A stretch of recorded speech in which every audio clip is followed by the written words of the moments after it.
Party ఫిర్యాదులపై CM Revanth Reddy కీలక వ్యాఖ్యలు చేశారు. పార్టీ మారిన వారిని బీఆర్ఎస్ మంత్రులను చేసిందని, అయితే తాము మాత్రం వారికి ఎలాంటి పదవులు ఇవ్వలేదన్నారు సీఎం. రేవంత్ వ్యాఖ్యలకు హరీష్ రావు కౌంటర్ ఇచ్చారు. కోర్టు పరిధిలో ఉన్న విషయాలను మాట్లాడకూడదని అసెంబ్లీ రూల్స్ చెబుతున్నాయని సభలో సీఎం రేవంత్ రెడ్డి కామెంట్స్ను సుప్రీంకోర్టు దృష్టికి తీసుకెళ్తామన్నారు. ఇక హరీష్ వ్యాఖ్యలపై మంత్రులు ఉత్తమ్ శ్రీధర్ బాబు కౌంటర్ ఇచ్చారు. దృష్టి ఎప్పుడు కూడా పార్లమెంట్ ప్రాక్టీసెస్ అండ్ ప్రొసీజర్స్ అని ఉంటాయి అధ్యక్ష. చట్టంలో గ్రే ఏరియా ఉన్నప్పుడు గతంలో ఎలాంటి విధి విధానాలను ఆచరించారు, సాంప్రదాయాలు ఎట్లున్నాయని చూస్తారు అధ్యక్ష. 2014 నుంచి 2019, 2019 నుంచి 2023 వరకు ఏ సాంప్రదాయాలను సభ ఆచరించిందో అచ్చం గదే సాంప్రదాయాలను మనం ఆచరిస్తాం అధ్యక్ష. అంతే కదా అధ్యక్ష? తమరైనా నేనైనా సేమ్ సాంప్రదాయాలనే ఆచరిస్తాం కదా అధ్యక్ష. హరీష్ రావు గారు బాగా గుర్తు చేశారు. విషయం సుప్రీంకోర్టులో ఉంది. ఆ సుప్రీంకోర్టులో సబ్జుడిస్ అయిన విషయంలో లోపల నేను మాట్లాడితే కొంత ప్రొటెక్షన్ ఉంది, కానీ బయట మాట్లాడే వాళ్ళకి ఎవరికి ప్రొటెక్షన్ ఉండదు అధ్యక్ష. This house is immune for certain laws. ఈ హౌస్ కు ఇమ్యూనిటీ ఉంది.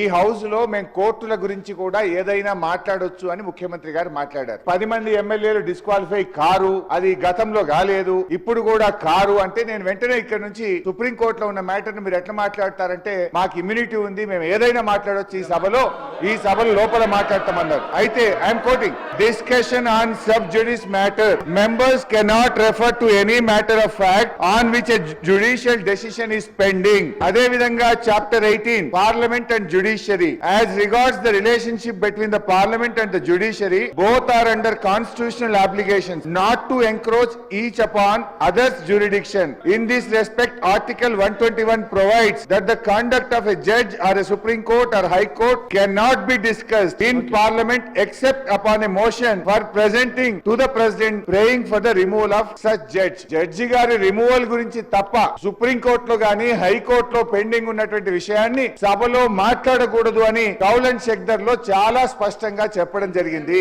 నేను అందువల్ల మీతో కోరుతున్నా, ముఖ్యమంత్రి గారు ఇవాళ సర్వోన్నత న్యాయస్థానం సుప్రీం కోర్టు యొక్క గౌరవ సీనియర్ శాసనసభ్యులు హరీష్ రావు గారికి నేను మనవి చేసేదంటే, పార్లమెంట్ లో రొటీన్ గా సబ్ జుడిస్ మ్యాటర్స్ డిస్కస్ అవుతాయి. As a member of the it doesn't matter what the coalition says. I'm telling you what actually happening in Parliament. Speaker sir, in the last 5 years in the Lok Sabha, I can tell you that Lok Sabha Speaker permits every single item in this country, whether it is sub-judice or not, is allowed in Parliament for discussion. Even criticism of the judiciary is allowed in the Parliament. ముఖ్యమంత్రి గారు మాట్లాడింది ఏంది? మీరు బయట ఈ విధంగా మాట్లాడుతూ ఉన్నారు, అది కరెక్ట్ కాదు అని చెప్పడం జరిగింది. సార్, ఈ విధంగా మాట్లాడుతూ ఉన్నారు, అది కరెక్ట్ కాదు, అనేక తీర్పులు వచ్చినాయి, ఆ తీర్పులకు సంబంధించి చెప్పడం జరిగింది అధ్యక్ష. సభను ప్రక్కదారి పట్టించి న్యాయస్థానాన్ని పేరు మీద ఈరోజు సభా సమయాన్ని ఈ ముఖ్యమంత్రి గారు ఏమన్నారు అధ్యక్ష? బయట వారు మాట్లాడారు అధ్యక్ష. బయట వారు టీఆర్ఎస్ సంబంధించిన వారు మాట్లాడి బెదిరిస్తా ఉన్నారు, శాసనసభ్యులను బెదిరిస్తా ఉన్నారని మాట్లాడింది తప్ప తీర్పుకు సంబంధించి కానీ న్యాయస్థానంలో ఉన్న అంశం గురించి మాట్లాడలేదు అధ్యక్ష. పక్కదారి పట్టించేందుకు ప్రయత్నం చేస్తా ఉన్నారు వారు. ఇది న్యాయస్థానానికి సంబంధించింది కాదు. అయినా కానీ ఉత్తమ్ కుమార్ రెడ్డి గారు పార్లమెంట్ లో కొన్ని ప్రొసీజర్స్ పరంగా చెప్పారు, ప్రెసిడెంట్స్ పరంగా చెప్పారు. దయచేసి దాని పక్కదారి పట్టించే కార్యక్రమం చేస్తూ రేపు న్యాయస్థానాన్ని సంబంధించి మీరే కించపరిచే విధంగా మాట్లాడటం సరికాదని కోరుతా ఉన్నాం అధ్యక్ష.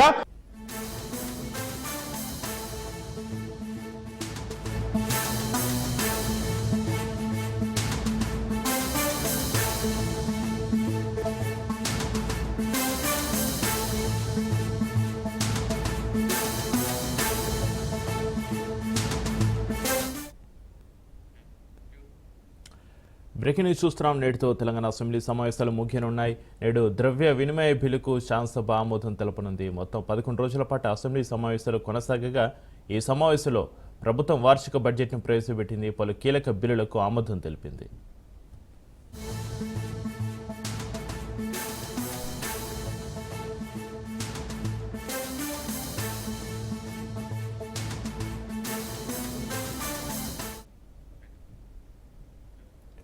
నేటితో తెలంగాణ అసెంబ్లీ సమావేశాలు ముగియనున్నాయి. నేడు ద్రవ్య వినిమయ బిల్లుకు శాసనసభ ఆమోదం తెలపనుంది. మొత్తం 11 రోజుల పాటు అసెంబ్లీ సమావేశాలు కొనసాగగా ఈ సమావేశంలో ప్రభుత్వం వార్షిక బడ్జెట్ను ప్రవేశపెట్టింది. పలు కీలక బిల్లులకు ఆమోదం తెలిపింది.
మరో బ్రేకింగ్ న్యూస్ చూస్తున్నాం. భద్రాచలంలో 5 అంతస్తుల భవనం కూలిన ఘటనలో ఒకరు మృతి చెందారు. శిథిలాల కింద చిక్కుకుని కామేష్ అనే వ్యక్తి చనిపోయాడు.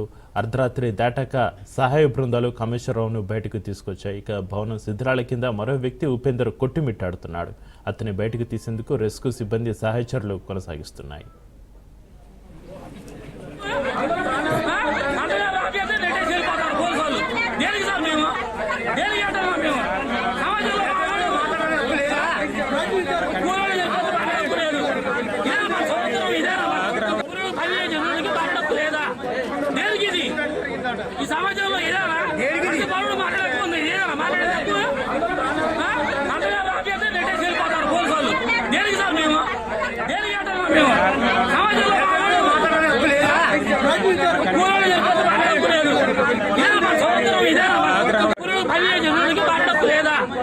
ఈ సమాజంలో ఈ సమాజంలో మాట్లాడకపోతుంది వెళ్ళిపోతారు పోలీసు దేనికి సార్ మేము దేనికి అంటారా మేము సమాజంలో లేదా దేనికి ఇది ఈ సమాజంలో మాట్లాడకపోతుంది మాట్లాడేటప్పుడు వెళ్ళిపోతారు పోలీసు దేనికి సార్ మేము దేనికి అంటారా మేము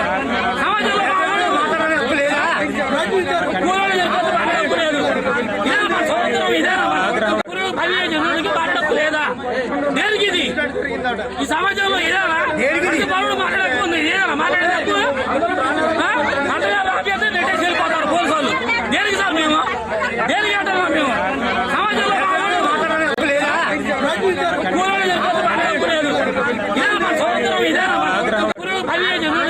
లేదా దేనికి ఇది ఈ సమాజంలో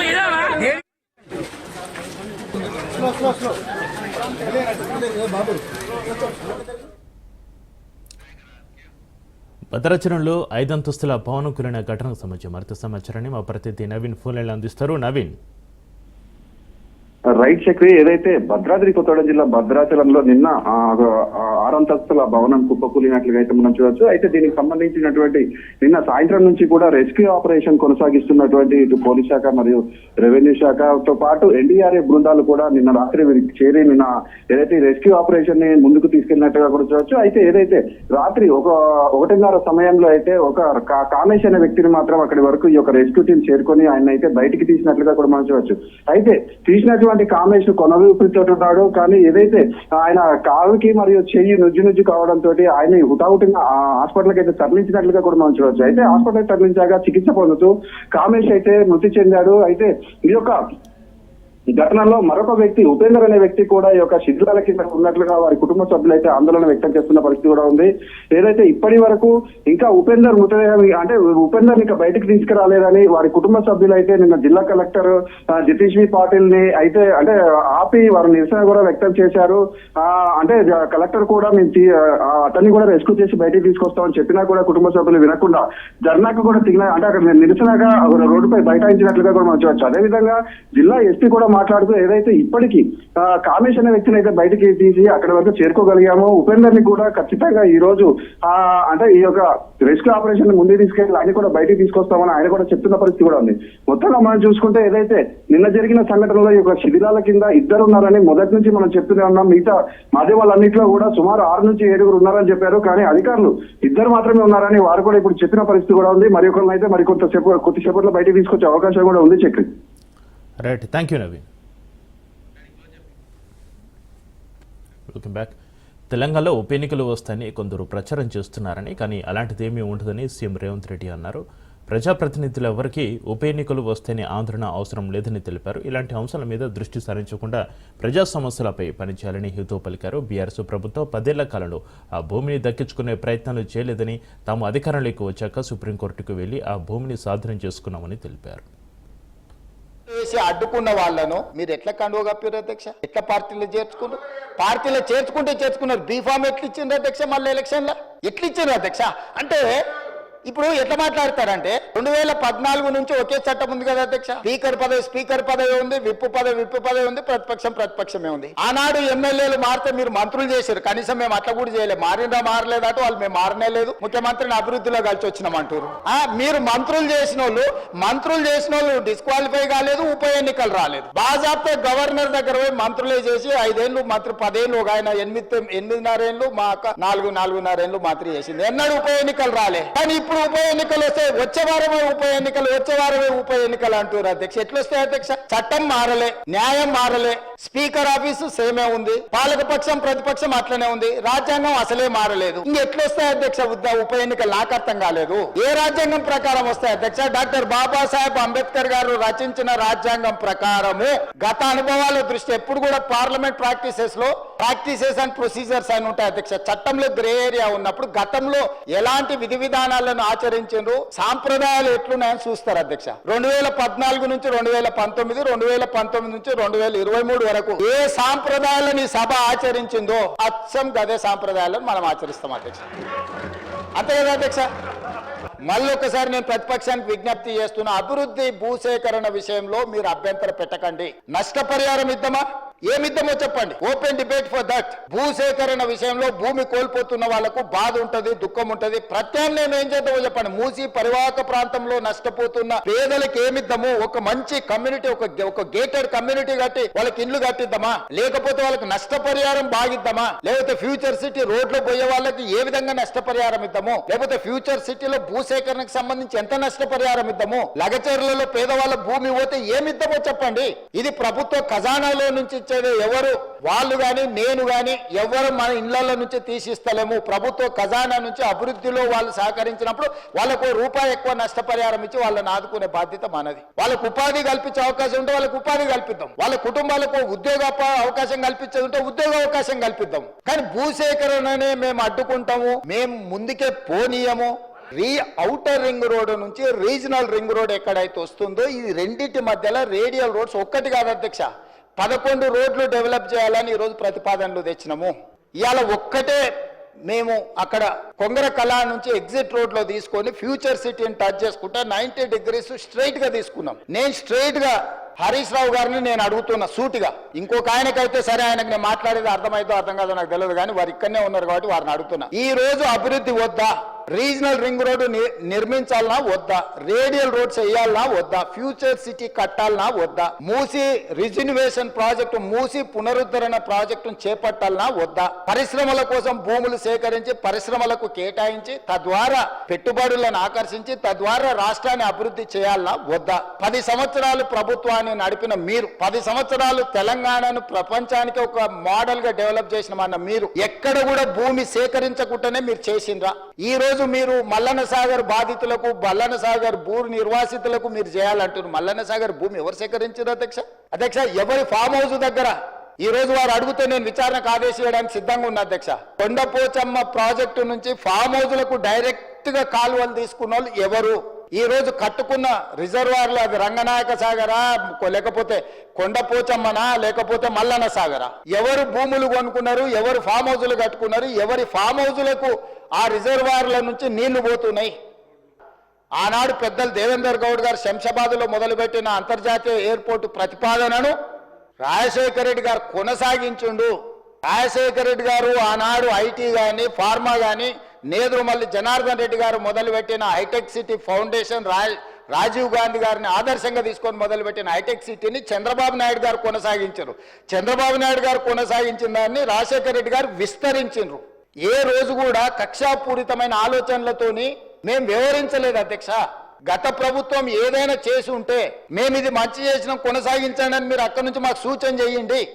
ప్రతిదీ అడ్డుకునే ఆలోచన, ప్రతిదీ ఎట్లా చెడగొట్టాలనే ఒక కుట్ర. నేను తెలంగాణకు ప్రాతినిధ్యం వహిస్తున్న అధ్యక్ష, ఒక్క ప్రాంతానికి కాదు, నేను ఈ ప్రాంతం ఆ ప్రాంతం కాదు, తెలంగాణ మొత్తం మా పరిధిలోనే, మా మంత్రివర్గం మా ప్రభుత్వం పరిధిలే. ఈ తెలంగాణను క్రియేట్ చేసింది మేము, ఈ తెలంగాణను ప్రొటెక్ట్ చేసేది మేము, ఈ తెలంగాణను డెవలప్ చేసేది మేము, ఫ్యూచరిస్టిక్ తెలంగాణగా మార్చేది మేము అధ్యక్ష. ధరణి భూభారతిపై సభలో అధికార విపక్షాల నడుమ మాటల యుద్ధం జరిగింది. ధరణితో పేదల భూములను బీఆర్ఎస్ లాక్కుందన్నారు డిప్యూటీ సీఎం బట్టి విక్రమార్క. లక్షల ఎకరాల భూములు వివాదంలో ఉండడానికి కారణం బీఆర్ఎస్ అని ఫైర్ అయ్యారు. దీనికి పల్లా స్పందిస్తూ ప్రభుత్వం తెచ్చింది భూభారతి కాదు భూహారతి అన్నారు. జమాబందీ పేరుతో మరో దుకాణం తెరిచిందని, ఇప్పుడు జమాబందీ ఎందుకో ప్రభుత్వం చెప్పాలన్నారు. ధరణి తప్పిదాలను బీఆర్ఎస్ ఎందుకు ఒప్పుకోవడం లేదంటూ పొంగులేటి కౌంటర్ ఇచ్చారు. ఉద్యమాల ద్వారా వచ్చినటువంటి తెలంగాణ రాష్ట్రంలో గతంలో ఉన్నటువంటి చట్టాలన్నీ ఒక్క కలం పోటుతో ధరణి అనే చట్టం తీసుకొచ్చి ఆక్యుపేషన్లో ఉన్నటువంటి వాళ్ళందరూ రద్దు చేసి ఒక్క పట్టగారు కాలం పెట్టి 70 ఏళ్ళు వెనకున్నటువంటి జమీందారుని భూస్వామిని జాగీర్దారులు తీసుకొచ్చే పట్టగారు కాలంలో పెట్టి కొన్ని లక్షల మంది రైతులు భూమిపై ఉన్నటువంటి వాళ్ళకి అసలు ఆ కాలమే ఎత్తేసి భూమిపై వాళ్ళకి ఎటువంటి హక్కు లేకుండా చేసినటువంటి ఒక దుర్మార్గమైన చట్టమే ధరణి చట్టం అధ్యక్ష.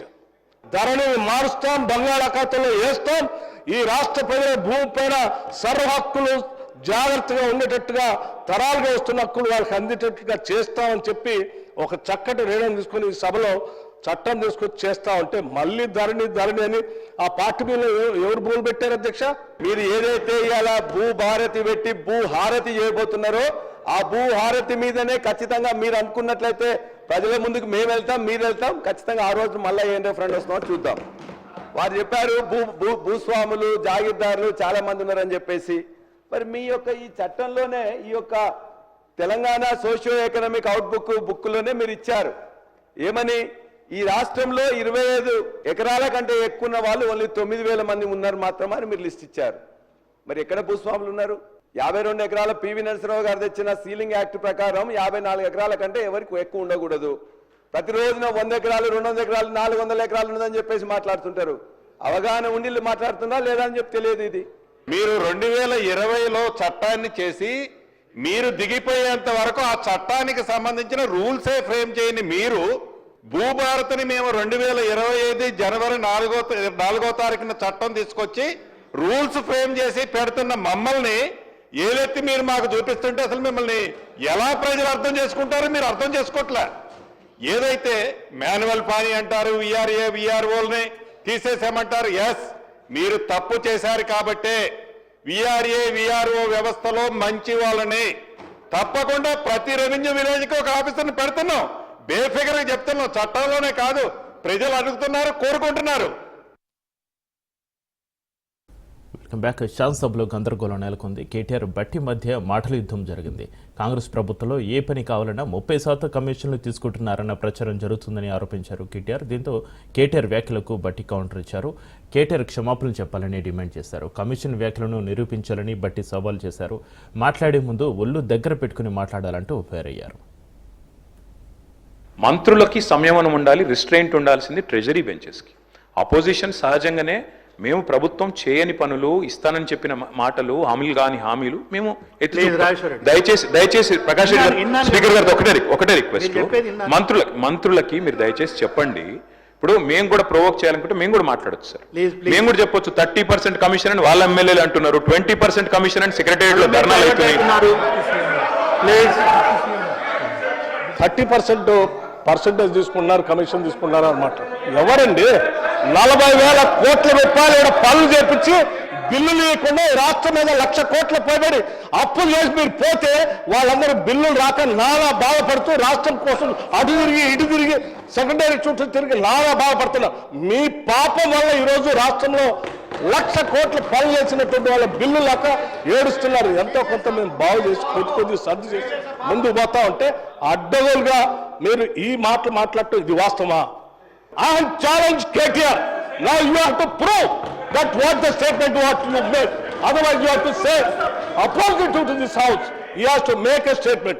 అధ్యక్ష నేను అడుగుతా ఉన్నాను, ఇది మీరు ప్రూవ్ చేయకపోతే ఈ సభకి క్షమాపణ చెప్పాలి, ఈ రాష్ట్ర ప్రజలకు కూడా క్షమాపణ చెప్పాలి. మేము సిన్సియర్గా మిమ్మల్ని ప్రార్థిస్తున్నాం సార్, దయచేసి రికార్డులు తెప్పియండి. ఎన్నిసార్లు ఇంటరప్షన్లు అయినాయి, ఎన్నిసార్లు మంత్రులు అంత ఎక్సైట్ అయ్యి మాట్లాడితే ఎట్లా సార్? మంత్రులు sir the essence of democracy, దయచేసి కొత్త సభ్యులు కాంగ్రెస్ నుంచి 53 మంది ఉన్నారు. The essence of democracy, the beauty of discussion in assembly sir is discussion, debate, dissent. Sir opposition అనేది మాకు we will have our say, the government will have its way. That is the essence of democracy. దయచేసి నేను వారిని మిమ్మల్ని కూడా కోరేది sir, మంత్రులకి సంయమనం ఉండాలి, రిస్ట్రెయింట్ ఉండాల్సింది ట్రెజరీ బెంచెస్కి. అపోజిషన్ సహజంగానే మేము ప్రభుత్వం చేయని పనులు, ఇస్తానని చెప్పిన మాటలు, హామీలు మేము దయచేసి ప్రకాష్ రెడ్డి గారు, స్పీకర్ గారు ఒకటే రిక్వెస్ట్, మంత్రులకి మీరు దయచేసి చెప్పండి. ఇప్పుడు మేము కూడా ప్రొవోక్ చేయాలనుకుంటే మేము కూడా మాట్లాడచ్చు సార్. మేము కూడా చెప్పొచ్చు 30% కమిషన్ అని వాళ్ళ ఎమ్మెల్యేలు అంటున్నారు, 20% కమిషన్ అని సెక్రటేరియట్ లో ధర్నాలు అవుతున్నాయి. చాలా సంతోషం, కేటీఆర్ గారు లేచి చాలా గౌరవంగా మాట్లాడతాడని నేను ఊహించాను, ఓ సభ్యతగా మాట్లాడతాడని కూడా ఆశించాను. లేచి ఏం మాట్లాడుతున్నారు అధ్యక్ష? ఎసెన్స్ ఆఫ్ ద డెమోక్రసీలో డిస్కషన్ ఉండాలా, డిబేట్ ఉండాలన్నారు. సంతోషం. డిస్కషన్, డిబేటు వాస్తవంగా ఉండాలా, లేచి మాట్లాడిన ప్రతి మాట అబద్ధంగానే మాట్లాడాలా? What are we doing? You are not misguiding the house, not only the house, the entire state you are misguiding. వారు ఏమన్నారండి? 30% తీసుకున్నారు, కమిషన్ తీసుకున్నారు అన్నమాట. ఎవరండి? 40,000 కోట్ల రూపాయలు ఇక్కడ పనులు చేపించి బిల్లులు లేకుండా రాష్ట్రం మీద 1,00,000 కోట్ల పైబడి అప్పులు చేసి మీరు పోతే వాళ్ళందరూ బిల్లులు రాక నానా బాధపడుతూ రాష్ట్రం కోసం అటు తిరిగి ఇటు తిరిగి సెకండరీ చుట్టూ తిరిగి నానా బాధపడుతున్నారు. మీ పాపం వల్ల ఈరోజు రాష్ట్రంలో 1,00,000 కోట్ల పనులు చేసినటువంటి వాళ్ళ బిల్లు లేక ఏడుస్తున్నారు. ఎంతో కొంత మేము బాగు చేసి కొద్ది సర్ది చేసి ముందుకు పోతా ఉంటే అడ్డగోలుగా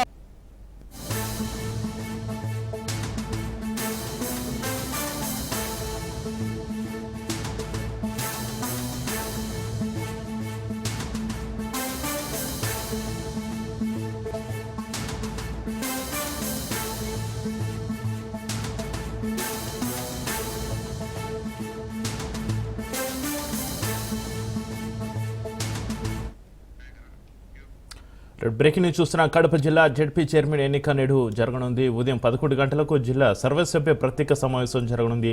ప్రత్యేక సమావేశంలోనే చైర్మన్ ఎన్నిక ప్రక్రియ ప్రారంభమవుతుంది. మొత్తం 50 జెడ్పీటీసీ స్థానాలకు ఖాళీగా ఒంటిమిట్ట, పులివెందుల జెడ్పీటీసీ స్థానాలు ఉన్నాయి. 48 జెడ్పీటీసీ స్థానాలకు గాను 50%కు పైగా సభ్యుల మద్దతు ఉన్నవారే జెడ్పీ చైర్మన్గా ఎన్నికవుతారు. చైర్మన్ ఎన్నికైన వెంటనే ప్రమాణ స్వీకారం చేస్తారు. ఈ ఎన్నిక నిర్వహణకు అన్ని ఏర్పాట్లు చేసినట్లుగా జెడ్పీ సీఈఓ ఓబులమ్మ తెలిపారు. జెడ్పీటీసీ సభ్యులను వైసీపీ నేతలు కడపకు తరలించారు. రాత్రి ఒక ప్రైవేటు హోటల్లో బస చేయగా ఇవాళ నేరుగా జెడ్పీ మీటింగ్ హాల్కు జెడ్పీటీసీ సభ్యులు వెళ్లనున్నారు.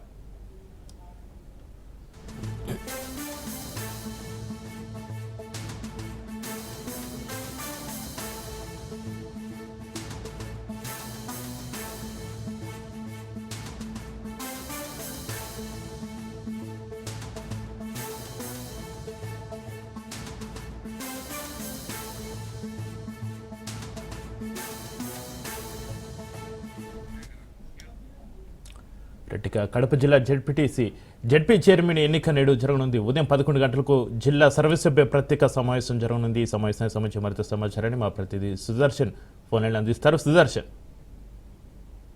జెడ్పీ చైర్మన్ ఎన్నిక నేడు జరగబోతుంది. ఉదయం 10 గంటలకు జెడ్పీటీసీలందరూ సమావేశంలో పాల్గొనబోతున్నారు. 11 గంటలకు కలెక్టర్ ఎన్నికల అధికారిగా ప్రొసీడింగ్స్ ఇస్తారు. తర్వాత జెడ్పీ చైర్మన్ ఎన్నుకున్న తర్వాత వెంటనే ప్రమాణ స్వీకారం కూడా ఉంటుంది. దీనికి సంబంధించి ఇప్పటికే ఎన్నికల కమిషన్ ఆదేశాల మేరకు జిల్లా అధికారులు, జెడ్పీ సీఈఓ అన్ని రకాల ఏర్పాట్లను చేశారు. ఇక జెడ్పీ చైర్మన్ కి సంబంధించి వైసీపీకి అభ్యర్థిగా బరిలో ఉన్నటువంటి రామగోవిందరెడ్డి ఎన్నిక లాంఛనంగానే కనిపిస్తోంది. ఎందుకంటే ఇప్పటి వరకు ఎలాంటి కూటమి పార్టీల నుంచి ఎలాంటి పోటీ కానీ ఎలాంటి స్పందన లేదు. అందుకు దానికి తోడుగా వైసీపీకి పూర్తి స్థాయి మెజారిటీ ఉంది. వాళ్ళ పార్టీలో గెలిచినటువంటి జెడ్పీటీసీలు అందరూ కూడా ఆ మెజారిటీకి తగిన విధంగా అంటే 35 మంది వైసీపీతోనే ఉన్నారు. వాళ్ళు నిన్నటి వరకు కూడా క్యాంపులో ఉండి రాత్రి కడపకు చేరుకున్నారు. వాళ్ళు నేరుగా ఇప్పుడు ఒక ప్రైవేట్ హోటల్లో బస్ చేసిన వాళ్ళు ఇప్పుడు 10 గంటలకు నేరుగా జెడ్పీ సమావేశ మందిరానికి వచ్చి పాల్గొనబోతూ ఉన్నారు.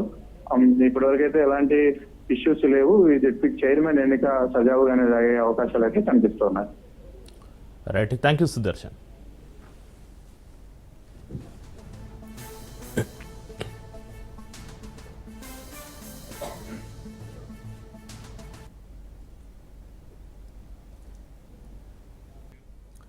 బెట్టింగ్ యాప్లపై తెలంగాణ ప్రభుత్వం కీలక నిర్ణయం తీసుకుంది. ఆన్లైన్ బెట్టింగ్ యాప్స్పై సిట్ ఏర్పాటుకు ఆదేశించింది. ఆన్లైన్ బెట్టింగ్పై సిట్ విచారణకు సీఎం రేవంత్ రెడ్డి ఆదేశాలు జారీ చేశారు. ఆన్లైన్ బెట్టింగ్ పట్ల కఠినంగా ఉండాలని నిర్ణయించామని సీఎం తెలిపారు. ఆన్లైన్ బెట్టింగ్ను నిషేధిస్తూ గత ప్రభుత్వం చట్టం చేసింది, కానీ అమలు జరగడం లేదన్నారు. దర్యాప్తు కోసం స్పెషల్ ఇన్వెస్టిగేషన్ టీంను వేస్తున్నామన్నారు సీఎం రేవంత్ రెడ్డి. ఈ బెట్టింగ్ యాప్లు అదేవిధంగా ఆన్లైన్ రెమ్మీ ఈ మధ్యకాలంలో అది చాలా వేగంగా తెలంగాణ రాష్ట్రంలో దుర్వినియోగం జరుగుతుంది. అందుకే అధ్యక్ష తమ ద్వారా ఇది పక్క రాష్ట్రాలు, దేశము, ఇతర దేశాలు ఈ నేరం ఒక రకంగా అంతర్జాతీయ స్థాయిలో రాష్ట్ర స్థాయి నుంచి మొదలు పెడితే అంతర్జాతీయ స్థాయి వరకు వివిధ రకాల సంస్థలు, వ్యక్తులు, రకరకాల దేశాలకు సంబంధించిన నేరగాళ్ళు అందరూ కూడా ఇందులో పాల్గొంటున్నారు. ఇది ఏదో టెంపరీగా ఒక పోలీస్ స్టేషన్లోనో లేకపోతే ఒక పరిధిలో మనం విచారణ చేస్తే దీనికి ఈ సమస్యకు సమూలమైన పరిష్కారం కనుగొనే పరిస్థితి లేదు. కాబట్టి ఈ ఆన్లైన్ బెట్టింగ్ కానీ ఆన్లైన్ ఈ యాప్లు కానీ లేకపోతే ఆన్లైన్ రమ్మీ లాంటి గేములు డిజిటల్లీ ఈ గేమింగ్ ఏదైతే జరుగుతుందో ప్రధానంగా బెట్టింగ్ ఏదైతే జరుగుతుందో దీని పట్ల రాష్ట్ర ప్రభుత్వము అప్రమత్తంగా ఉండాలి, కఠినంగా వ్యవహరించాలని నిర్ణయం తీసుకున్నది అధ్యక్ష. నేను ఎవరి మీద ఆరోపణలు లేకపోతే ఎవరు ఏ పరిస్థితిలో వీటిని ప్రత్యక్షంగా పరోక్షంగా అనుమతి ఇచ్చారు, ప్రోత్సహించారు ఎక్కువ వివరాల దగ్గర నేను వెళ్ళదలుచుకోలేదు. రాష్ట్ర ప్రభుత్వం స్పష్టంగా బెట్టింగ్ యాప్లు కానీ ఆన్లైన్ బెట్టింగ్ కానీ ఆన్లైన్ రమ్మీ గేమ్ల పట్ల అప్రమత్తంగా ఉండడమే కాదు కఠినంగా వ్యవహరించాలని ఈరోజు రాష్ట్ర ప్రభుత్వం నిర్ణయం తీసుకున్నది. దీన్ని నిరోధించడానికి, నిషేధించడానికి అవసరమైన చర్యలు తీసుకోవడానికి ఒక స్పెషల్ ఇన్వెస్టిగేషన్ టీం వీలైతే సిబిసిఐడి కానీ లేకపోతే అధికారులతో సమీక్ష చేసిన తర్వాత ఒక స్పెషల్ ఇన్వెస్టిగేషన్ టీంని వేసి కఠినంగా వ్యవహరించాలని చెప్పి ఈరోజు రాష్ట్ర ప్రభుత్వం నిర్ణయం తీసుకున్నది అధ్యక్ష.